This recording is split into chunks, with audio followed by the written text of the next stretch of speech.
My name is Edward Lucas, and I am a think tanker and a journalist and author of books and regular visitor to this conference. It's great to be back. I think this may be my 10th or 11th Riga conference. And if you look at your programs, you'll see that this session is just called Concluding Session. And this is a very brief title, which covers very interesting content, because I'm delighted to have here on the panel His Excellency Mr. Egils Levits, the President of the Republic of Latvia. We had the Prime Minister to kick us off at the beginning, and it's very appropriate we should have the President at the end, because as some of you may know, but not all of you, the President and the Prime Minister are linked in that a long time ago the President used to teach the Prime Minister. The Prime Minister was studying at the Latvian Gymnasium in Germany, and the President was teaching him history and politics. Is that correct? And I think if you had said to either of them then that one of them was going to be President and one of them was going to be Prime Minister, they would have both have been very surprised. But the result is that Latvia has a real A-team. I feel that Latvia's been through some ups and downs over the years, and there have often been excellent presidents and often been excellent prime ministers. But I think it's fair to say now you have a really fantastic combination at the top in Latvia of the president and the prime minister. And what we're going to do in this session is to take a step back from some of the detailed, intricate issues that we've looked at during the last 36 hours and look at in a slightly more conceptual way, I won't say academics, it's going to be quite practical, at the questions of democracy and the rule of law, which luckily happen to be things that the President, before he was President, devoted his formidable academic capabilities to looking at. So we're going to kick off on democracy, then move on to the rule of law. We have just under an hour, and then we will conclude and have the final remarks from my friend Egils, the Foreign Minister of the Republic of Latvia. But, Mr. President, let's kick off now by looking at the challenges that we face to democracy, because I feel we've inherited a system with assets and liabilities from the past, but the assets are weakening and the liabilities to some extent are increasing. So give us, first of all, a kind of, from your point of view, a health check on our democracy. Where do we stand? I think we are now in a situation where the old framework for democracy, which was established 200 years ago by the French Revolution, the principles of democracy were in different times still working, but now we have a complete situation. The situation has completely changed because of the way how the people interact. The democracy deserves a participation of the people, of individuals. And the individuals should act together in public sphere, public space, in order to consolidate their public will, which should be transformed by the institutions to political decisions. It's, so to say, the principle of democracy, how democracy works. But the crucial point is that the way how the people interact now with the development of the technical means of the technology of communication, especially digital space, social media, has changed, and we don't have more the intermediaries like press, like political elite, which are filtering and consolidating the views, the information, and that means that the interaction of the people are direct and influence direct to the institutions. And then we have the problem of what prevails. The democratic will, which is formed now more directly, or a certain reasonableness. That means democratic will and reasonableness of the will is not the same. And it was never the same. But nowadays, we should see that will is completely maybe different from the reasonableness, objective reasonableness. How to assess that? And of course, this is also a question of populism. The populism is stressing the democratic principle of democracy. Democratic, that means majority rules, and that is anyway what the majority wants, but it's majority and therefore legitimate and good.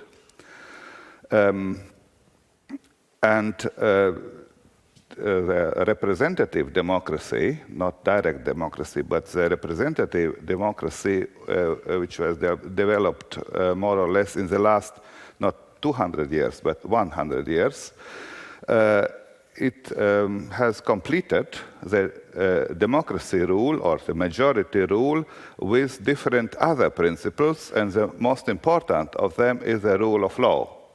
The rule of law is a principle which aim is to restrict the democratic rule. And the modern constitutional state consists of several principles. One of them, of course, is a democratic principle. The other one is a rule of law. There are several others, for example, the social principle and so. But now the threats which are posed to the constitutional state, I would say not to democracy as such, but to the constitutional state, the Western model of the democratic state, is the question whether democratic principle prevails over all other principles, especially over the principle of rule of law. And yes, this is a question we can see. We should decide, or we can see that this is a problem now. I think we have so many practical examples of what you're talking about, both in my country and in the United States, that we could fill a whole conference with that. But I want to just go a little bit deeper on this question of reasonableness, because I think this is so interesting that we have this disintermediated, non-consolidated expression of popular will. For example, the result of the Brexit referendum, where you have a slice of the country which says, we won. Yes. This is a kind of... We want, and that is. And that's okay. it. And in the sort of what one might call the era of reasonableness, the victory is modified by concern for the minority. It's not necessarily winners take all. You don't change the system so that the minority, the losers of one election, will never be able to win again. And you've got all the legal and institutional constraints which hold back the victory from becoming a kind of revolutionary, transcendent, brutal sort of moment.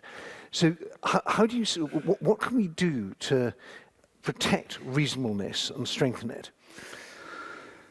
Yes, reasonableness is more or less if there exists objectivity, we can. If there is no objectivity, then we can forget it.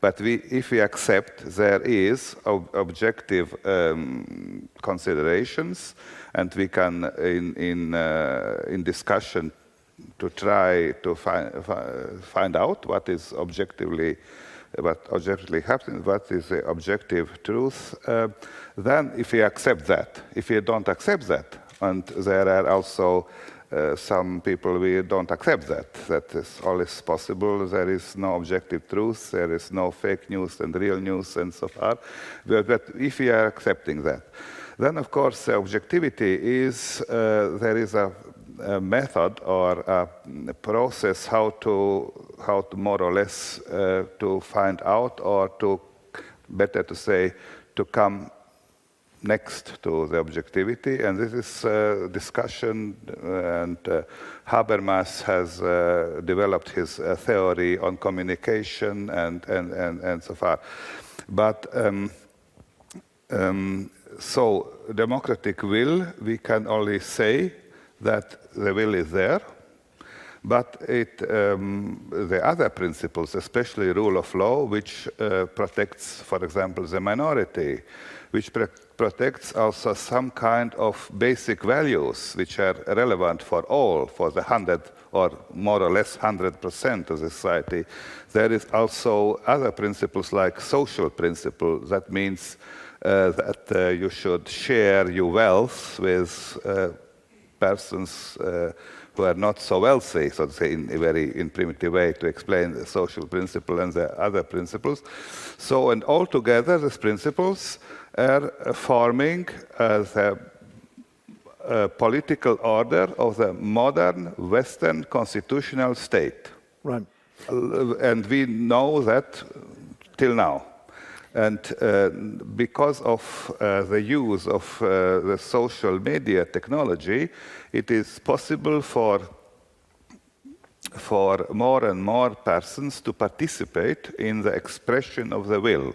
It was not so possible before, but now you are going to the internet and saying yes or no, or commenting this or that, without specific, deeper considerations. And that means that the will is there, and the other principles should work in order to have a balance between the will and, for example, rule of law and minority. For example, the majority can decide we are cutting all the rights for the minority, and it would be 51%. And if only democratic principle would work, then it would be so. But modern Western democratic state does not allow that, because the rule of law contradicts also social principle and others. Yeah. And there is, because more and more people are participating in what is in principle good. So to say, we have an ideal citizen, and ideal citizen participates in the decision making in democratic order, but we can see that the quality of the participation is not, so to say, the level of participation is not the same as the level of quality of the decision. Yeah. And this is now exactly the problem. What we want more? Participation or quality? If we are saying quality, then there are other safeguards, other principles how to preserve the political will of the majority, but anyway to focus on better result, on reasonableness, on objectivity, and so far. And this is a classical representative democracy, and you can see that in several states we have now a new kind of democracy. As I think before 1990, there was democratic states of Western style, I would say, and non-democratic states. But now, in the last maybe 20 years, there emerged a new type. I would call it low democracy.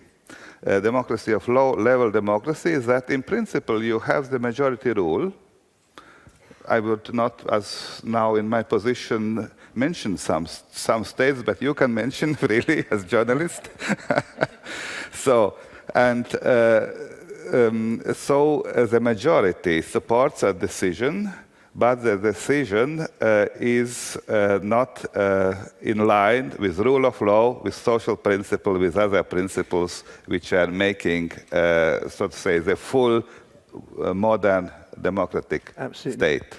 Yes, now, I think this is really interesting, the use of legalistic rather than legal means by these authoritarian and sometimes also crony capitalist regimes. And I want to get on to have a substantial discussion about the rule of law and the social norms and so on, but I just want to come back to this, I think, really crucial point you made about an acceptance that there is an objective truth, because this, I think, would have seemed unremarkable 20 or 30 years ago. I mean, maybe in some university departments dealing with literary criticism, you could argue about is there any one single meaning of a text? And we have a former president here who's a great expert in this. But the idea that there was a common set of facts that the political community made its decision from was really unquestioned. And that seems to have splintered now. And you have politicians saying things like, we make our own reality, or we've had enough of experts, to take a quote from the British Brexit debate. And this, I think, is and there's a kind of arrogance to this, where you say, I have my facts, I have my arguments, and nothing is going to change my mind. I will bend the world to fit my worldview, rather than change my worldview to fit the world. And as you've highlighted, people get their information now in silos. We don't have a common agreement about what happened yesterday. Maybe we do when it comes to sport, but we don't have a common set of facts about what happened yesterday when it comes to politics. And so it seems to me we have to try and get back to this idea of a kind of intellectual humility, that we have to, the first principle is you have to accept you could be wrong. That, as Karl Popper would say, that it has to be falsifiable. Yes, this is what you explained now is a theory of building of the will of the society in a process which is aimed to come next to the truth. And I think this is a philosophical question, whether such a truth exists or not, but we cannot decide on that because it's not, this question is not answerable. But for practical reasons, we should accept that there is a truth. If we are not accepting, then of course we can go home. But if we are accepting that, then we should try to find this truth by specific proceedings, which are specially aimed to this goal.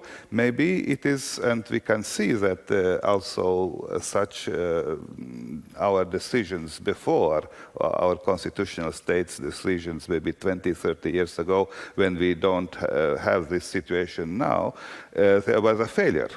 But we can say, oh, this was a failure. That means we can also say that there is a failure only when we are accepting what is not failure, what is truth, what is objectivity.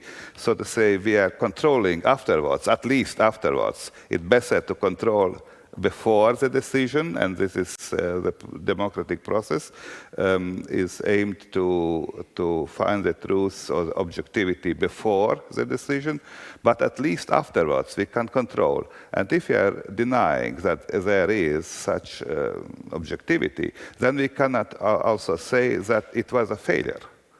So, and this system of constitutional state was effective because also not only the participation and the will of the majority were respected in a specific way, but also the outcome of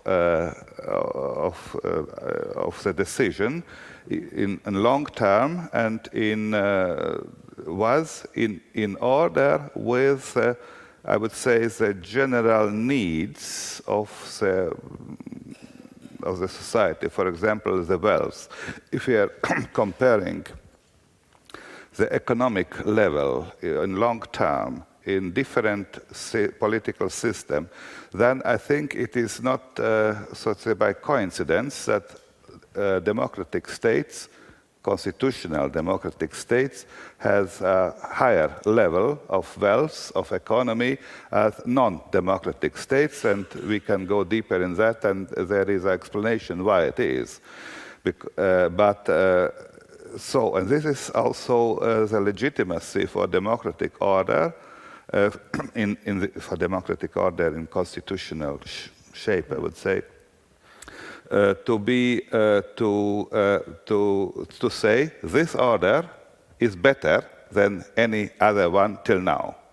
And now there is an offer from rather populist side to say the outcome, long-term outcome of democratic decisions is not so important. Important is the will today, this hour, this minute, and we are executing this will. And you can say also in for example, Europe and Brexit is a very good example for political scientists, but also for everybody to examine what is at stake now and why we should think about how to preserve the constitutional democracy. Yes, you've touched on the very important issue of losers' consent, and I'm thinking back to the hanging Chads in Florida and how Al Gore in the end accepted that he'd lost, although a subsequent very detailed investigation showed that actually he'd won. If they'd really stuck and done the count properly, Al Gore would have been president rather than Bush, but he played by the rules of the game, accepted the Supreme Court decision and said he'd lost. And I wonder if we had a similarly tight result, whether we would get losers' consent from your counterpart in the White House. But we perhaps shouldn't ask you to express an opinion on that.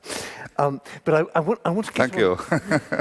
I want to get on now to the question of how we defend ourselves, because so far we've been talking really just about how the system should work, but the system is under attack. It's under attack from external threats.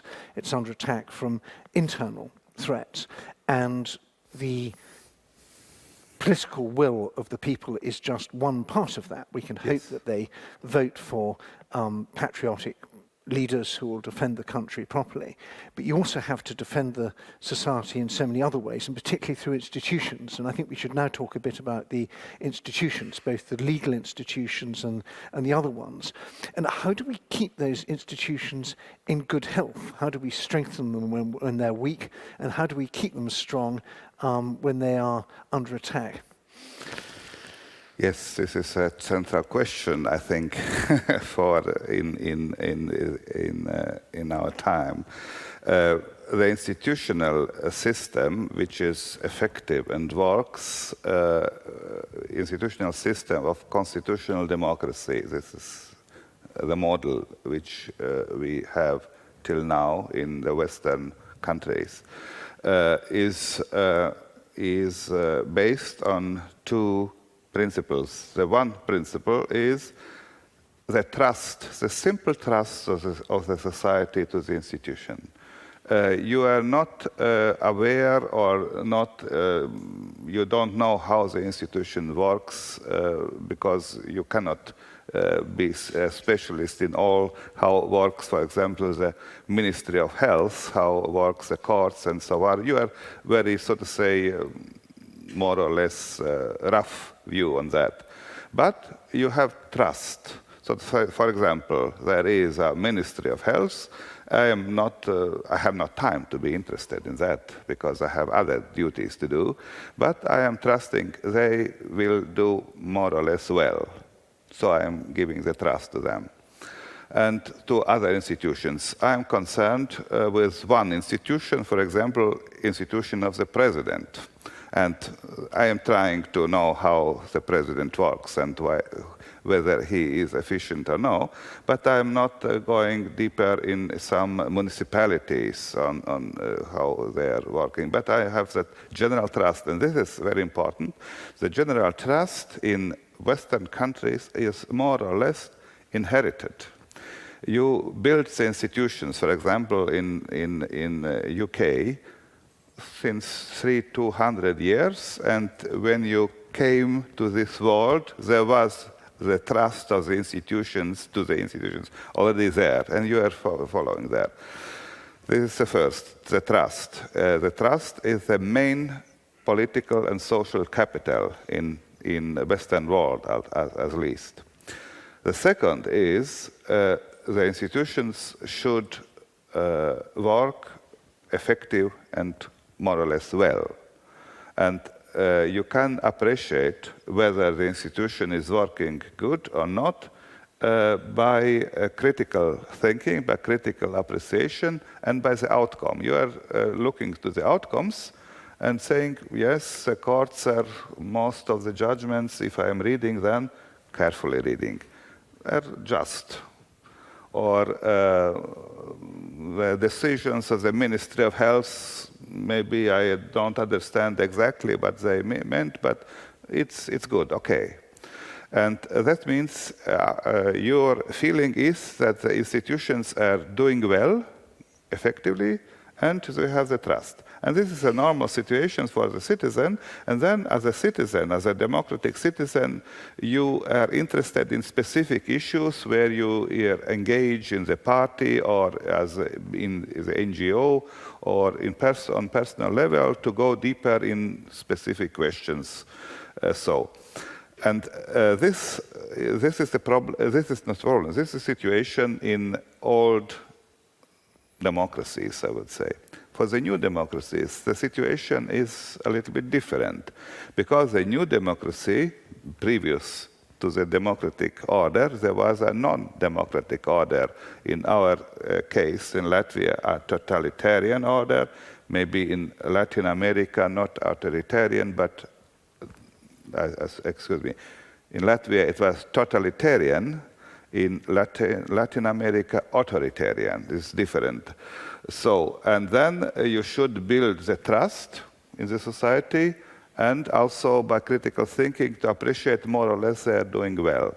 And this is a problem by which the democracy has not the theory of democracy, but also institutions like Council of Europe or European Union has not found yet a convincing answer. How to establish democracy, how to establish a trust, how to achieve that the institutions are doing well when they have not done so before.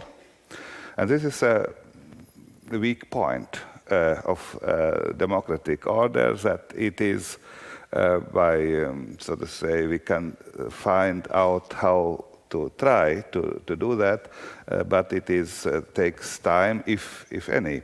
We have also several examples in the world that it does not function. This establishing of the democracy after a non-democratic regime, and we are getting a low-level democracy, or not democracy at all, rather authoritarian system. And I would say my proposal is that we should give more or less, because when there is democratic elections, the government is legitimate in democratic way, to give a certain trust in advance, and then to control the results. And if the results are more or less okay, then you can build more and give more and more trust. If the result is not so good, for example, corruption in several new democracies is a big problem, then of course you cannot give the trust. If 90% of judicial system is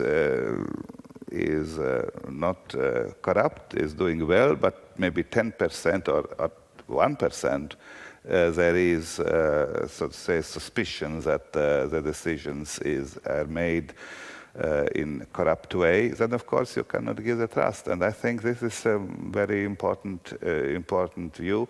We have not a general answer how to do it, and we have in Europe, but also especially outside Europe, a lot of low-level democracies when the two preconditions are not met: the trust of the society and the effectiveness of the institutions. Yeah. And I think we should look in each country on especially, and to try to find out the reasons and maybe to give some proposals.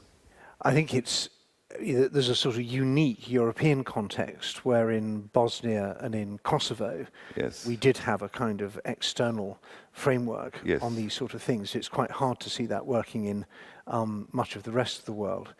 This is one of the methods how to establish the new democratic order by external help, especially in key institutions, and this is relatively unique.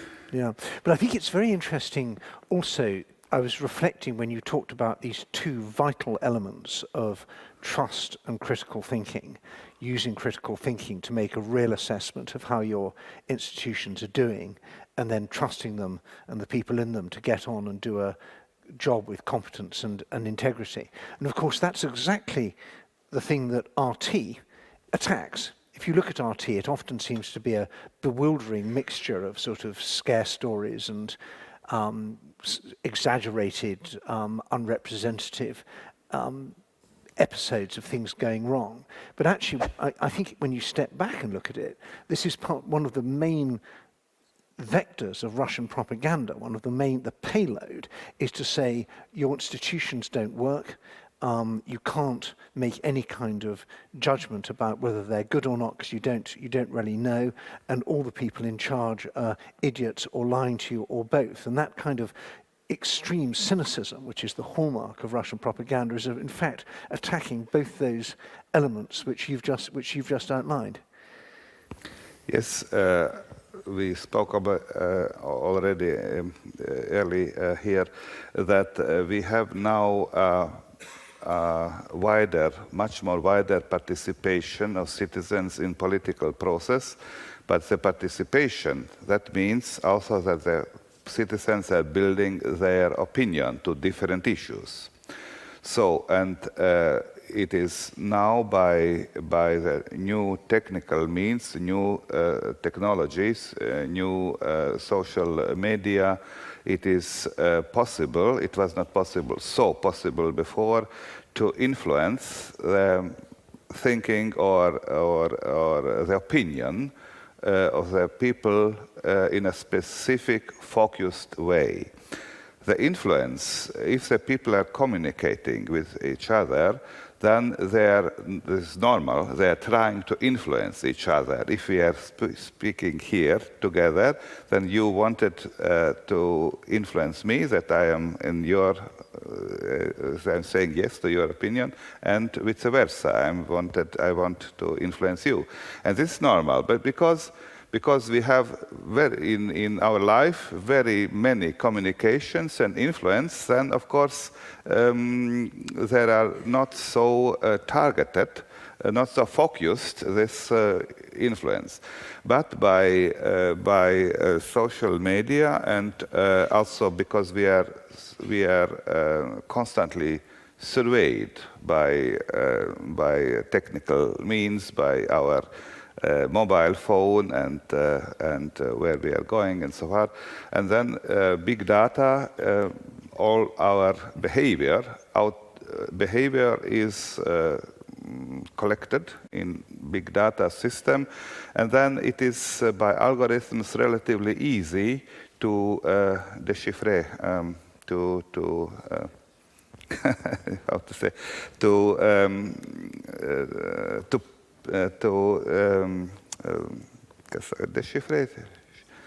say, decipher.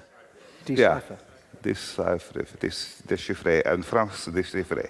Okay. How you will act if you will get a certain information.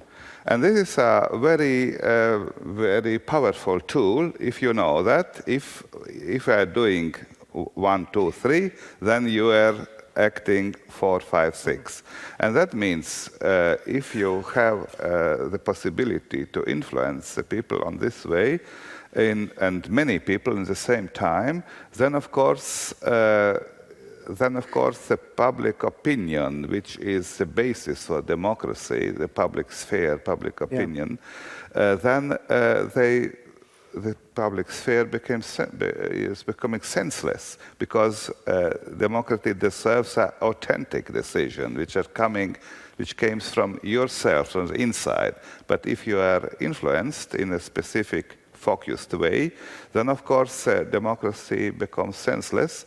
But it's also, I would finish, that this focused influence of public opinion can be used in, normally they are used in for commercial reasons. They are influencing me to buy some products. This is, so to say. But by political, it's also to use the same means for political reasons, to influence in certain political way, to have a specific political decision. And this is what Russia is doing. And of course, you've got a collision really between this increasingly fragmented world of information and political outlook. But in the end, we all still use the same hospitals. We all still go to the same courts, we drive on the same roads, we pay the same taxes, more or less. So there's a kind of very sharp collision between the individual with an increasingly fragmented outlook and these common institutions which have to try and accommodate everyone. And it seems to me that the difficulty for the institutions now is to accommodate this, this very wide range of customers who may have very radically different ideas about everything from vaccinations to nuclear weapons to climate change to Russia to whatever. And so it places a very big burden on the institutions to try and restore the trust at the point of interaction with the citizen. Yes, I think you are completely right. The task of the state institutions is very heavy and becomes more and more heavy because of the complexity of this society is increasing very fast. And that means that the formal opinion of an individual is not always, or I would say in 99%, is not well reasoned, because I have no time to reason on that, to reflect on that. This is only a spontaneous reaction. And spontaneous reactions for many people, they form this political will. And a well-developed democracy, well-developed, I would stress, are constituting the institutions in between the will of the people, institutions, and then political decisions from the government, the parliament. So in this middle element in the middle accumulates reasonableness, I would say. They are filtering from the will of the people and critically appreciating this will of the people in order to have more or less reasonable proposals for the government, more or less. And therefore, it is in all states that the real the competence in the state is not in the population and not in the government. It's in the middle, in the state institutions. In the state institutions, there you have the competence. And it's also the government is using that. If there is a problem for the minister, of course, he is talking with his officials, with members of with public servants, which are dealing in each day with this problem. And then, of course, a good government is also appreciating this competence, objective competence, and comparing with the will of the people and trying to explain the decision in this way. So, as you said rightly, the competence which is accumulated in the state institutions is very important. I think is the essence of the state and is essence of the democratic state. If there would not be a competence in this middle element, then of course you can have democracy, but you will have bad results for the whole population, and they will not accept that. We have also some historical examples for that. I would mention Turkey, 1980. 1979, 1980, it was a democratic state, but very populistic, and also the outcomes, so the political crisis and so far was so important that the military took the power. And maybe today we have no relations with Venezuela. I would say in Venezuela there was democratic elections. And the president is elected, I think, in democratic way, but you can see how it's possible without this middle element of the competence to destroy in democratic way a state. Yes. Therefore, I repeat that it is for a reasonable politics, it's very important to have this middle element of the competence in the institutions, and also for the population. It's very important to accept that this middle element exists, that it is necessary, and to pay taxes in order to pay this middle element, the competence element. And in Latvia, we have also discussions always on that, and there are different proposals to liquidate, to close one institution, the other institution, and if we would add all the proposals, then we should close the state at all. Yes, and competence is one of those English words that's very slippery, because it can mean competence as in you do your job competently and well, and yes. The conference is beautifully organized, more than competent, it's outstanding. But there's competence on that axis, but there's also competent as in the reach of your power. Are you the competent authority to do this? And I think that by using competence, we have to be careful. Do we mean competence in terms of doing the job well, or competence as in doing the job that you're meant to do? And that brings me on to my next question, which is I think that the role of the courts is becoming increasingly important, that as we see things that really should be decided by lawmakers and politicians and the political system, bursting out of the political systems we see in Britain and in the United States, and the judges being asked to rule on things that are arguably are essentially political questions, but the political system has failed to deliver an answer. And what does that do to the legal system when the legal system's almost, I mean, if Plato was here, he might say, these are my guardians.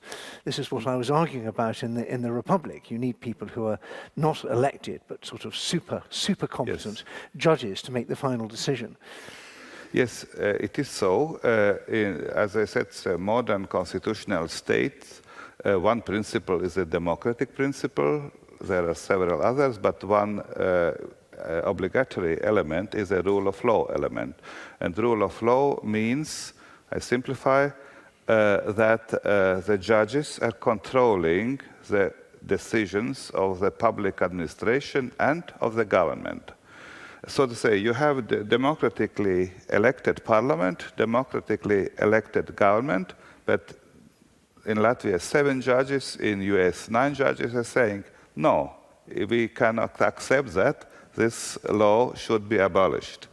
And then, of course, the question raises why they are legitimate to say there is a democratic parliament, adopts a law, and 7 judges in Latvia are saying, no, it's against certain judicial principles. And this, I think, is the essence of rule of law, that the principle of rule of law which shows in a very clear way that the democracy is not alone, but democracy is completed by rule of law. And then we can go further to the principle of rule of law and explain why it is necessary and how it works and so far. But to understand that rule of law and constitutional judiciary or ordinary judiciary are very important, and the democratic order should be completed with this rule of law principles, and judiciary as the institutions which are executing rule of law. And of course, it depends also from the trust. In Latvia, we have 7 judges, and if you don't trust these judges, and the judges are saying that Parliament adopted in Riga now a special law, and it is we are abolishing this law, and you can ask why, and we have voted for this party, and they wanted this law, and the 7 judges are saying no. This is, I would say, the citizen is not only a man or woman. Citizen is also a kind of public office. You are holding a public office as citizen, I would say. And that means you cannot act absolutely freely what you want and what you are thinking. You should act in a democratic way because you have a certain small piece of power in the democratic state. And that means each power in democracy should be linked automatically and absolutely with responsibility. We know that from the government. We are asking from the government to act responsible, from the parliament, also from the civil servants. But I would complete this list with the citizen. Also, the citizen has a small piece, but anyway, of power, and he should act responsible. And by the responsibility of the citizen should belongs also the trust to constitutional judiciary. And as a lawyer, I would also say sometimes I disagree with the judgments of the Constitutional Court. Sometimes also with the judgments of my own previous court, where I was in the minority. But as a responsible citizen, I would say I disagree, but I accept. But I accept that. And this is also this shows that democracy is not alone the case of government, the case of civil service, the case of judiciary, but also the case of citizens. If the citizens are responsible, then altogether this whole system, democracy, modern democracy, works. If not, then not. It's interesting that on the one hand, the judges are the backstop. This whole system of contestability ends up, you go from a lower court to a higher court to the Supreme Court, and then that looks like the final, that's the end station. But of course, as the citizen, you can then go back to the ballot box and say, I want to change the constitution. Mm-hmm. And if the judges can interpret all the law as much as they like, mm-hmm. but in the end, lawmakers can pass new laws, and if the judges strike the laws down as unconstitutional, well, fundamentally, you can change the constitution. So I think it's a mistake to think the judges are always the last arbiter. They may be in the short term, but in the long term, there will be ways around them. It is also the judges, the government, parliament, the ministries are working on the basis of so-called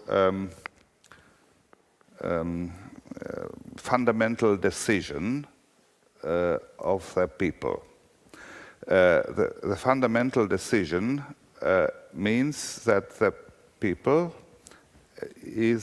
has established a state. And this is a non-judicial decision which cannot be controlled. It is a historical decision by the people. For example, 1918, Latvian people has established a state. And you could establish, you can also say, no, we don't want the state. And this is so-called, in the constitutional theory, constitutional moment.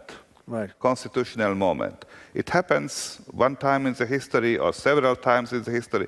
We had several such constitutional moments. 1918 in Latvia, by establishing the state, and the constitutional moment, the decision of this constitutional moment was to establish a democratic state.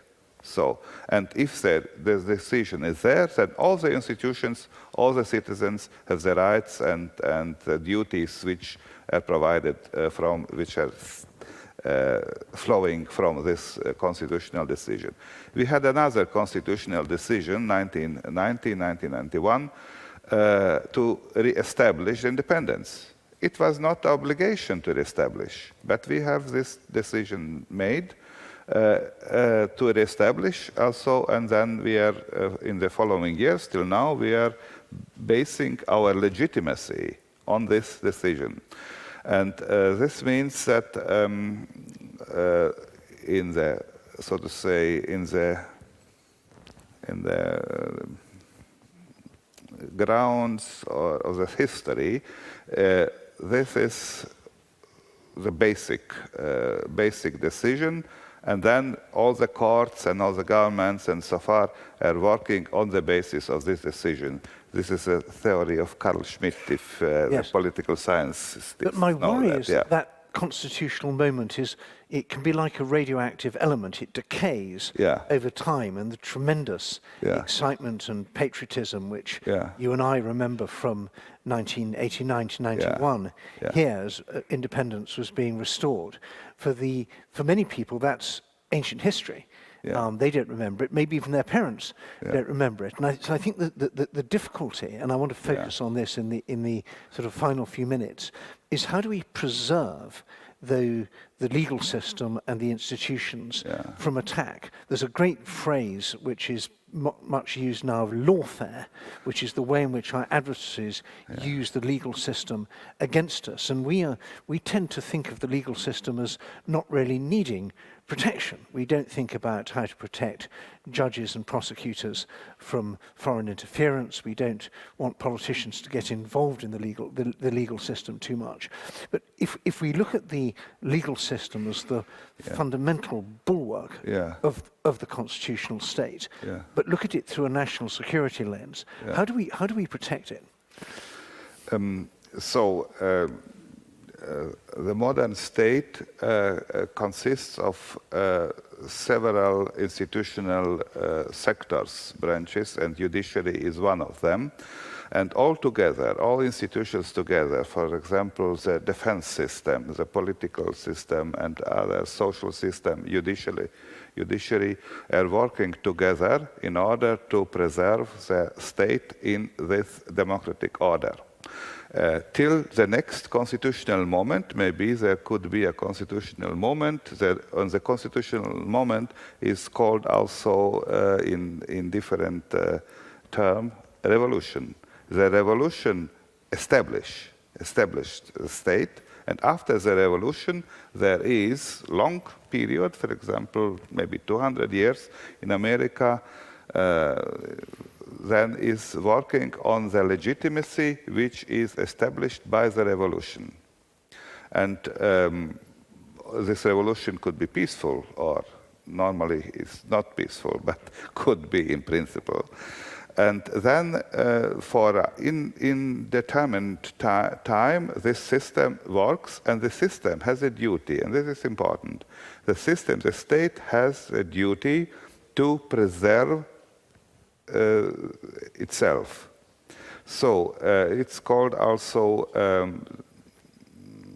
as a principle, militant democracy or self-defending democracy. That is, we as citizens are expecting from our government that the government or the state is preserving the system, and preserving with all the means which allows for the government to preserve that, rule of law included, of course. But we cannot say that if, for example, for one day, for example, in Wednesday, next Wednesday, there would be 51% of the population by polls. You can see at 8 in the morning, 8 o'clock in the morning, which will vote, we will liquidate the state. Then, of course, if you are primitive Democrat, you can say, oh, there was a majority, we are liquidating the state. But maybe on the 9 o'clock, there would be already another majority, because, you know, the majority is going up and down. So this is not a developed democracy. The developed democracy that serves as a principle of self-defense. And you are obliged as citizen, as I said, citizen is also a public office, to defend the democracy, the state order which you have, and how to defend, of course, and we can see in specific terms. But I would stress that there is a duty of every citizen to defend the order, to defend the state in which you are living. And that's a very good point for us to draw to a close on, because, of course, as you said, the citizen is a kind of public official, and the citizen's duty to obey the law, but also all these other things, are more in the normative realm than the legal realm. There's no law telling you to be patriotic, and it's something that comes from the heart and from the conscience and from the soul. And I sometimes wonder if, when we're talking about defending democracy, we look too much at the legal and institutional side, and we're a bit too shy about talking about the moral and ethical. And normative is a nice sort of academic word, but it means morals and ethics. And so perhaps we could just finish on that. How do we rekindle that moral, ethical belief in what we're doing? Moral and ethical principles are appeals. Most of the moral principles are not preserved by law, but some of them are preserved by law. If you are acting, and we can say also, all law should be moral, all law, but not all morals are preserved by law.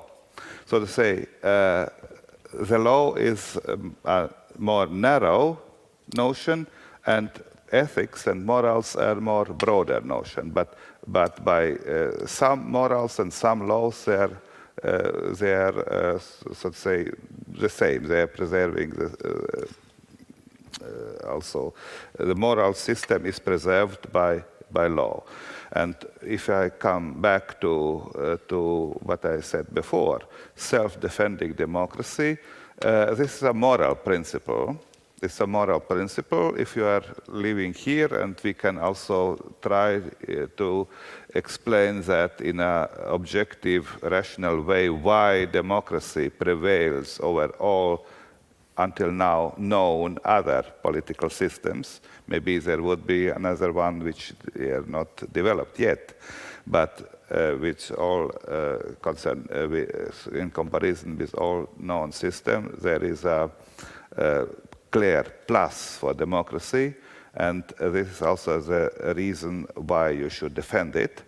And this is a moral principle. But the moral principles are rather a case for education, education in broad sense, in the family, in the school, by the society. And therefore, if there is a strong, I would not say all morals, as in family law and so forth, but public morals concerning the state. If there is a strong morals, democratic morals, then of course also the democratic state and the duties, people understand the duty, what they should do on moral level, then it's of course strong. And that leads us to maybe one public sector, education. So the democratic state is also obliged to educate the young generation in this system, so that they have obtained already during their socialization in different areas in the family, in public schools and so far, with moral principles. But I can also say these morals are historically contingent. We know that such kind of morals, which we have here in our area, in our time today, was not always in the history, and it was not and it is not in the whole world. We are contingent, one part of the world, and one specific time in the history when we have these morals, and the state is built up on these morals. And but if we have this, then of course we have the moral duty and political duty to preserve our system, our state, even if we are not satisfied with specific decisions of the government, of the parliament, of the civil, of the state administration, so far. On this dualism, on the one side, to preserve the state, to defend the state, our democratic state, and to be in the same time dissatisfied with certain decisions, with certain laws, maybe very angry. I think it's a certain tension for the citizen, and therefore I said, to be a citizen is not easy, but we should try. Thank you. Well, what a wonderful note to end on. I feel that you're not just the head of state, but you're also the educator-in-chief. And you've given us just a taste of what it must have been like to sit in your classes at the Latvian gymnasium all those years ago. So I commend you both on your philosophical insights, but also on your pedagogical ability to bring these complicated issues to life and make them so relevant and interesting. So, ladies and gentlemen, please join me in thanking Latvia's educator-in-chief. Yeah, thank you.